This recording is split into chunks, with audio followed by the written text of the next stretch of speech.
Bonjour, mon nom est Florent Paco et je suis conseiller en vente chez Demers. Aujourd'hui, on va vous parler d'entretien.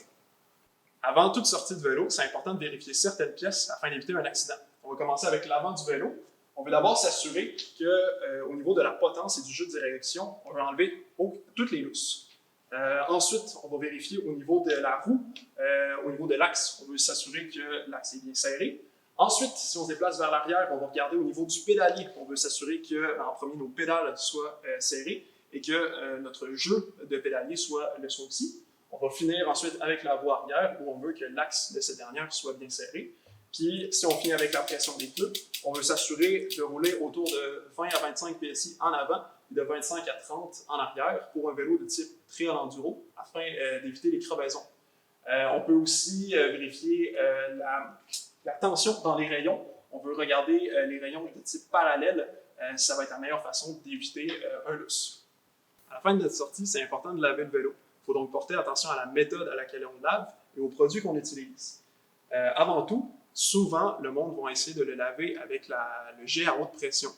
C'est une mauvaise méthode parce que souvent, on vient pousser la saleté et la terre à l'intérieur des bearings, à l'intérieur du cadre, ce qui peut causer un craquement. On peut donc souvent utiliser soit le boyau d'arrosage ou simplement une bonne vieille chaudière et une guenille. Parlant de boyau d'arrosage, souvent la grande majorité du monde vont l'utiliser du côté dérailleur.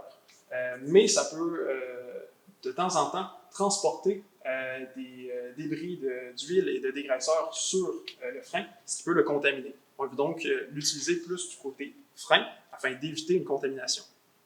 Maintenant, parlons des produits. Chez Demers, on a une grande variété de produits, tous équivalents. On va commencer d'abord avec le nettoyant.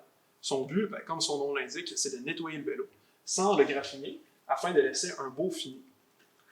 Ensuite, si on parle du suspension cleaner, son but, c'est de nettoyer l'intérieur des scellants qu'on retrouve à l'intérieur des suspensions et de la tige de selle afin d'extraire toute la saleté qui s'y retrouve.